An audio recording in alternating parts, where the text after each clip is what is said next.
You are welcome to this particular episode of the Nigerian Ombudsman, and I want to say thank you for stopping by to check out this particular episode and also the other content that I have on this channel. Like you know, it's election season and things are getting hotter, and today I'm focusing on the Labour Party's campaign in Edo State. You recall that before this particular campaign in Edo State and in Benin City in particular, there were different attempts to make reservation for venue to host this event. But the Edo State governor basically blocked all attempts to hold this event in a place that could host a larger number of crowd. But despite the different attempts that they made to block this particular event, it still held, because we could see from different videos that has come up so far that the people in Benin City went out en masse. They went out in large numbers, such that even the back venue that was given to them was even had to be relocated, and the people took to the streets in large number. For me, in this particular case, I would say that I'm not happy with the Edo State governor, because for him, Obaseki is a person that the Edo State people stood solidly behind in the saga between himself and the former governor, Oshomole, who we know his excesses as usual.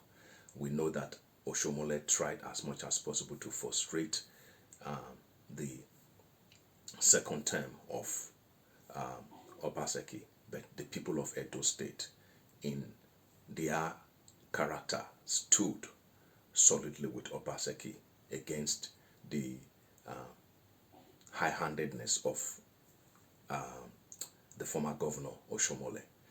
For Obaseki also should have realized the nature of the mindset of the Edo people, because the Edo people, when it comes to matters like this, they stand for what they see as right. They are not moved by what anyone in power thinks. No, they look at things on their own. They're able to analyze situations and they're able to make their decisions. Quite unlike what we have in some other parts of the country, where a particular group stands up and say, "Oh, this is the person you are going to vote for." No, they are able to see things. They are able to make decisions on their own. If you look at this Obi, the movement so far, you will see that how strong it is in Edo State. You also see how they also stood solidly for Obaseki. But for Obaseki, the reason why I'm disappointed is that Obaseki is someone who is enlightened, someone who is exposed. So I believe that he should have been able to show magnanimity. Receiving Obi in Edo State could not have taken anything from his personality, but rather it would have boosted himself, himself as a person and as a governor. Even if he doesn't support Labour Party, but at least formally receiving Obi to Edo State, or any other candidate for that matter, would have shown to the people that, hey, this is somebody who is matured in his outlook to things. We know that Obaseki moved from APC to PDP during the struggle with Oshomole. And even if he doesn't support the Labour Party and Obi, he should still have moved to have received him formally. He should still have moved to facilitate facilities for them. How would Obaseki have felt if he was the one in Obi's shoes, or in the shoes of those supporters of the Labour Party? He would have felt terribly bad.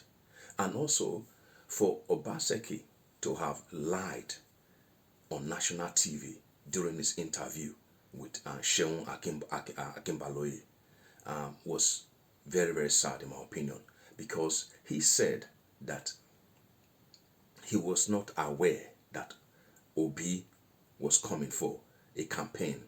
You are afraid of the Labour Party and the Peter Obi factor. And that's why you have done what you did to deprive them. Were you able to give this nation to them? Well, show it a joke.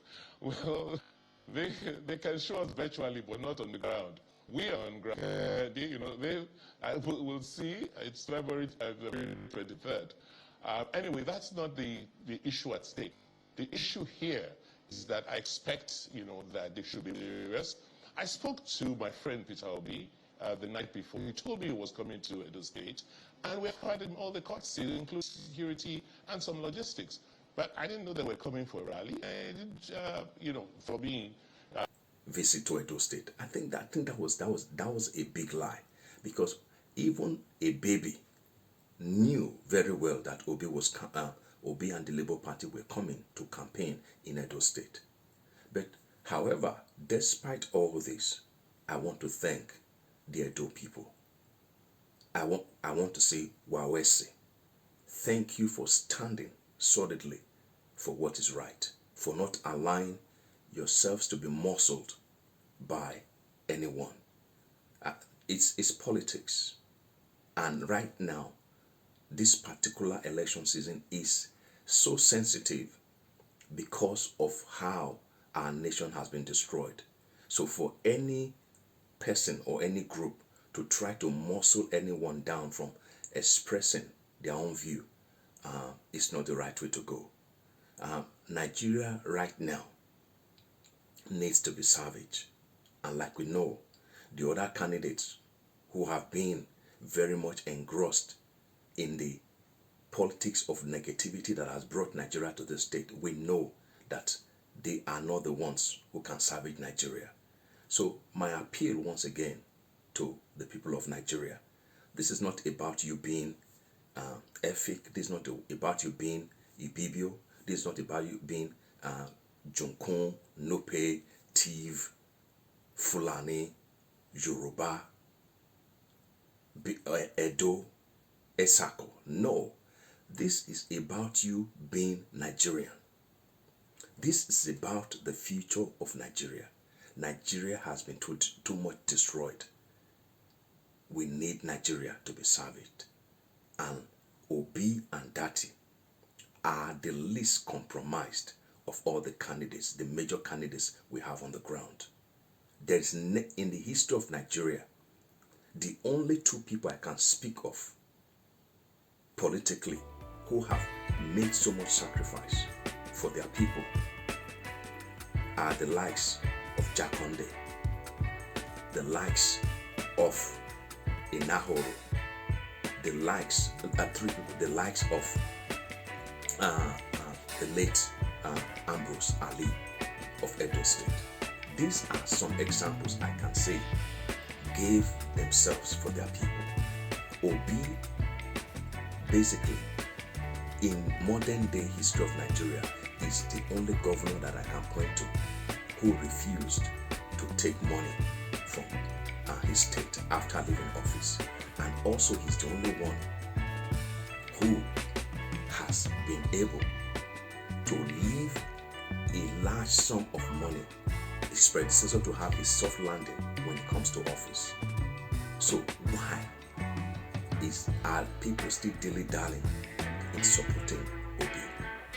It will be the undoing of Nigeria if we reduce this to the issue of tribe or religion or any other petty issue. Nigeria needs to be saved. And for Obaseki, history will speak going forward. Those who have seen the light, those who have gone out to see things, how they work in different times, are the ones who are supposed to be carrying the light right now for Nigeria. But once again, I just want to say thank you to the Edo people for standing by the Labour Party. Your PVC is your power. February 2023 is around the corner. Use it wisely.